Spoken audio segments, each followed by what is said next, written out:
my concept of integration is the first of four concepts comprising the wings of metaperichoresis, which is a vision for a new type of total art, a synthesis of art and life that awakens or like kind of unearths a depth of human freedom that has never been possible before, and also is the like antidote or alternative to new modes of enslavement that have only recently been born. So this is kind of like a theological, aesthetic praxis or something like that. And so right, there's sort of, this is comprised of four activities. The first one is integration. I used to call it siphoning, for those of you who follow this stuff. I've changed its name to integration. I think it's a better name. And so the context here first is that, okay, so like,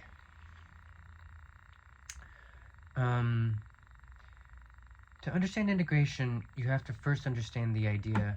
of modes of attention. And that is connected to Marx's idea of modes of production, right? So the basic fact, the foreground fact of our world right now is that production and communication and science are expanding with this like incredible rapidness, and it's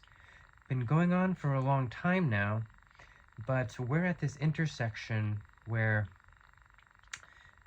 it's starting to happen so to such a high degree and so quickly that it is putting into crisis dimensions of human civilization that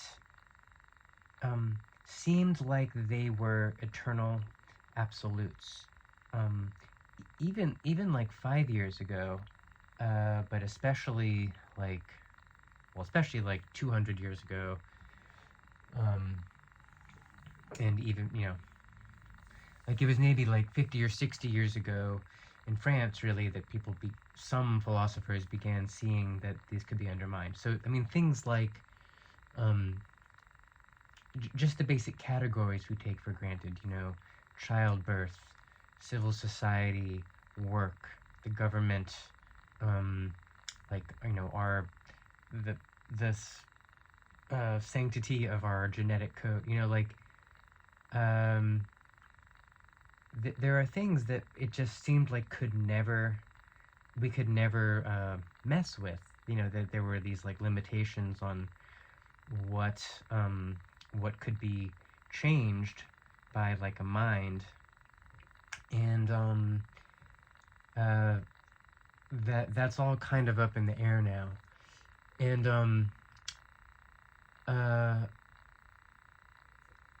so I argue that there are it's a common idea that there are three basic modes of production as this expansion has been happening, that society has been organized where there's a superstructure where people have moral ideas,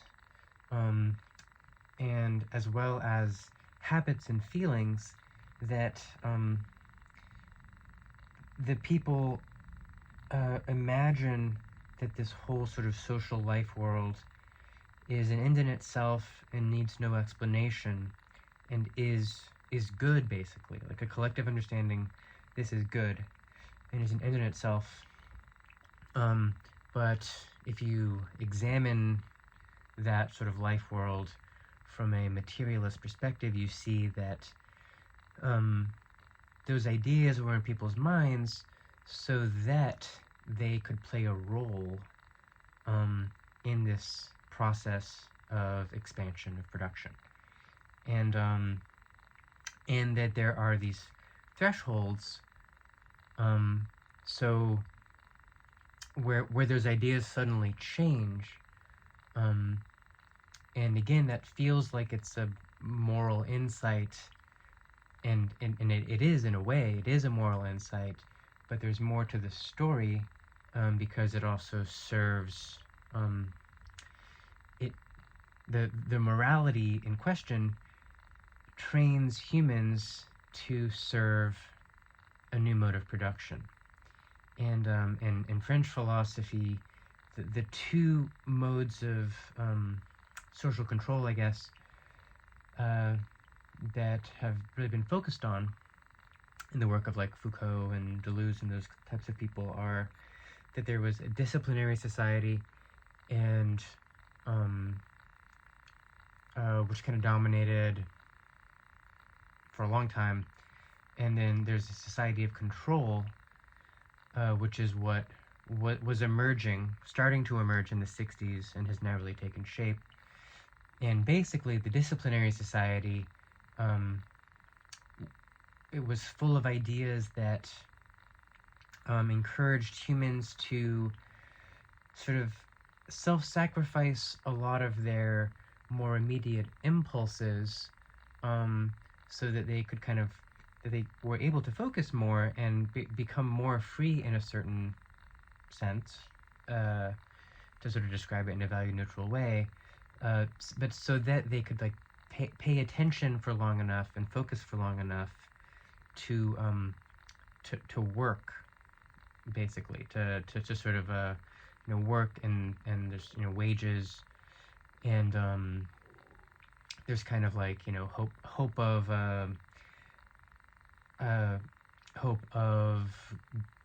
gaining status and esteem and money and recognition, or whatever, survival, as a reward for kind of being a particular type of cog in a machine that really exceeds any particular person's understanding. And so that's the regime that all of us have known, though it's begun to be eroded since the late 60s maybe. And now we're in what's called the society of control, where at the limit, like we're still kind of in between, but like at the limit, humans humans are no longer needed for that work to get done, basically. And but what we are needed for is for our capacity to consume and to enjoy. And so the social structures are kind of designed to actually give us more freedom in a way, in terms of our the immediate fun that we're having, but actually to debilitate us in terms of our discipline, because it's actually the less agency people have right now, the better it is for the production process, which is unfortunate for humans. So and I'm not fully, I don't have a fully coherent theory of this, but it's like, the great confusion that everyone is experiencing, in the best of circumstances, and in a lot of circumstances that's much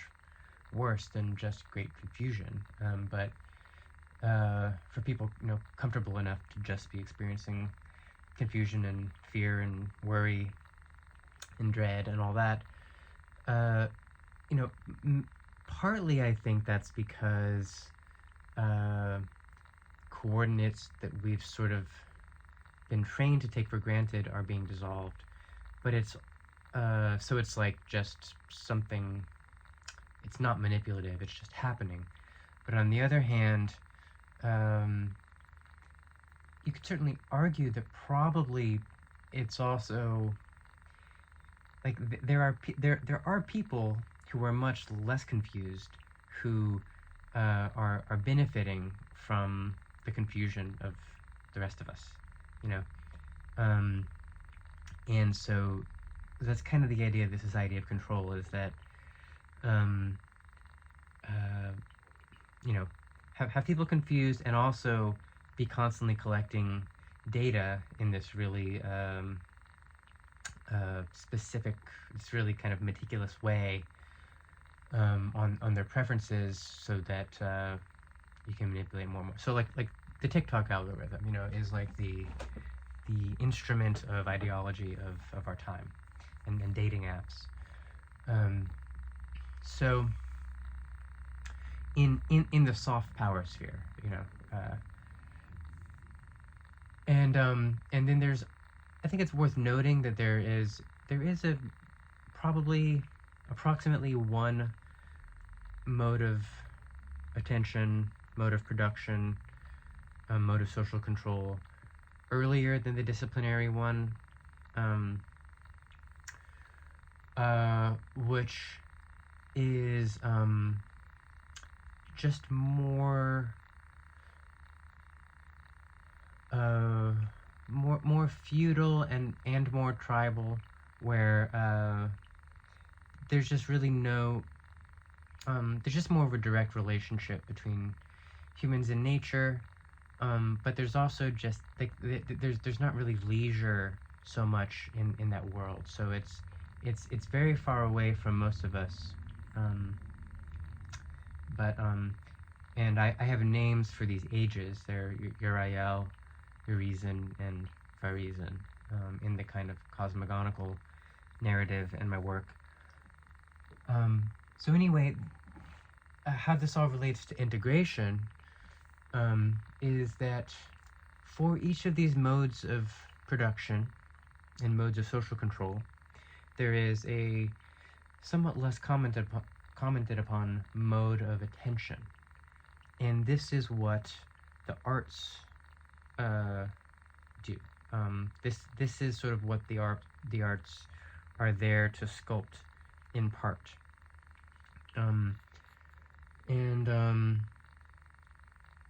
So just for example, in music, the mode of attention proper to the disciplinary society is something like classical music, where you sort of sit quietly, and you know, your body is not super involved in appreciating the performance of a symphony or something like that, and it has a kind of a very meticulous formal structure. It takes great virtuosity to perform and compose the pieces, and you know, there's this dialectic of empowerment and enslavement, kind of, in, you know, sitting there, kind of suffering through a, you know, philharmonic performance, feeling an imperative to sort of get through it, but then also it kind of sculpting a certain mental clarity, which is, again, that's, you know, that's the enslavement and the freedom right there of the disciplinary regime. And there's lots of versions of that in, like, you know, schools and prisons, and just in any institution in that regime. Whereas in the post-1960s regime, you know, so imagine, you know, attending a stadium concert where it's, you know, it's just the opposite. It's kind of, it's all about the body, and the music is like, there's actually a tendency, there's been an artistic tendency in music to have less and less skill, and have songs that are shorter and shorter,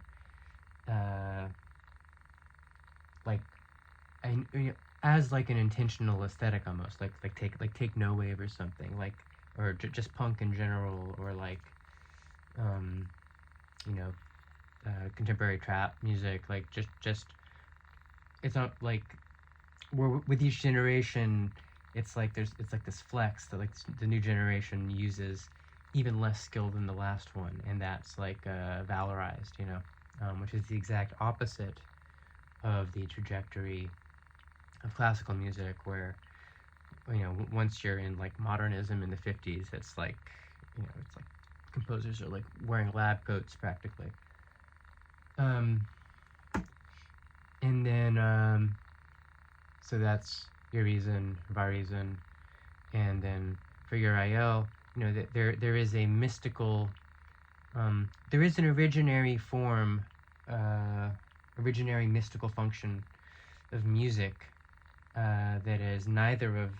the two that I just described, which just provides God consciousness, and there are forms, like Indian classical music and Qawwali and where there's an ecstasy that like it tends to, I think the key element of that mode of attention is extreme duration, where you truly lose yourself in the music. It's neither this like explosion of joy nor this kind of seated composure, but like it's like more participatory and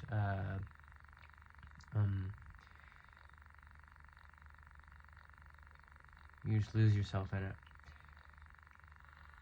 So simply put, in any one domain,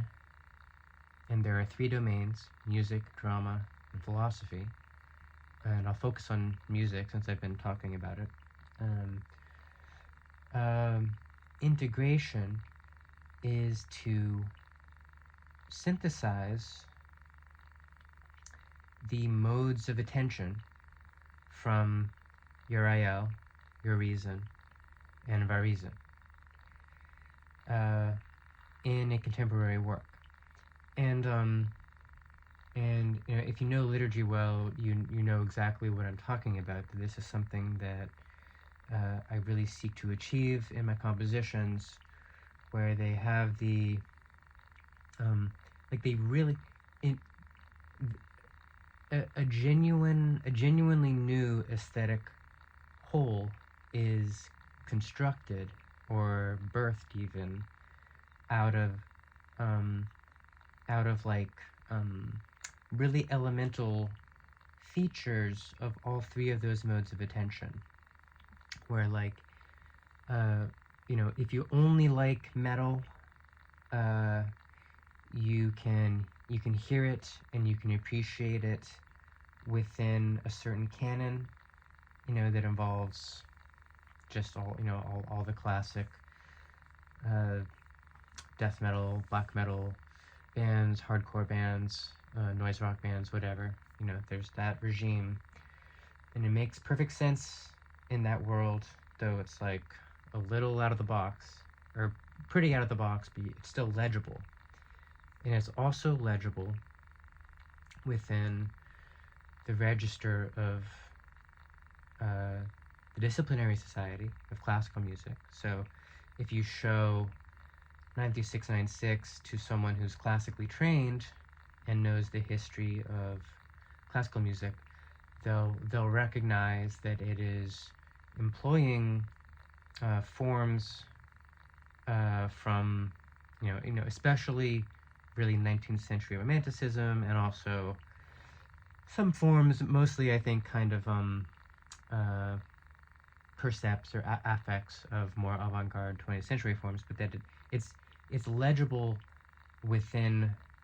the kind of taste culture of classical music as well, but also with an outsidery kind of dimension, because it's so loud and intense, which sort of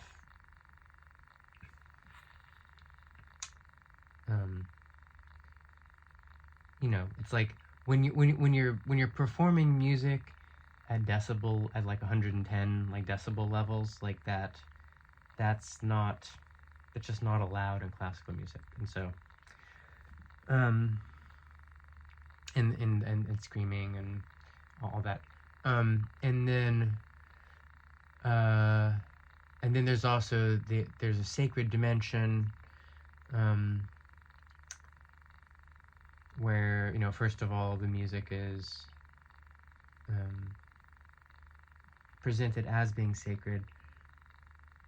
but also, it's kind of like by synthesizing those two things, I think a lot of people in either taste culture sort of hear the music as this just sort of droning spiritual flux, that like sounds like heaven or whatever, which is what it's supposed to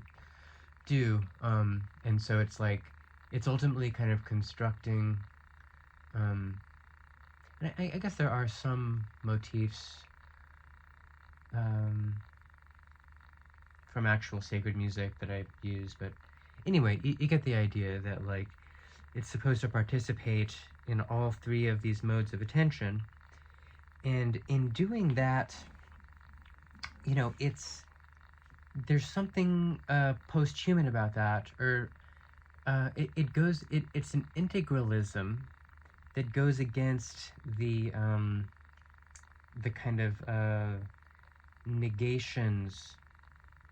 that drive classical music and the wider rock music sphere of kind of getting more and more radical in a certain direction, right? Like, I just think that there's no further to go in in either the direction of like more abstract and complex, or the direction of like simpler and more immediate. It's like there just isn't any further to go. Like, it's like at both of those trajectories are at this point just this kind of like just 0 and 1 kind of, they're at their limit, and so and that has to do, that there's cultural reasons and technological reasons for that. But so in integralism of these forms is, I think, what's needed and what is newly possible, and that and just to say this explicitly, it doesn't work if you just heap together different signifiers from all these different regimes. You really have to sort of work through the material, and really kind of like allow it all to kind of cook and like bake together, and the idea is that being immersed in a process like that, whether you're making it or just appreciating it and then maybe being inspired to make something similar, is that it's kind of just like it's doing something like what Adorno wanted atonal music to be. It's just like it's making contact with the essence of freedom, in a way that's newly possible in our horizon and newly necessary. And so I seek to do that in music, and then separately I seek to do that in visual art, and then separately I seek to do that in philosophy. And I'm not going to go into detail about those other two domains right now, but it's a similar type of thing where I'm sort of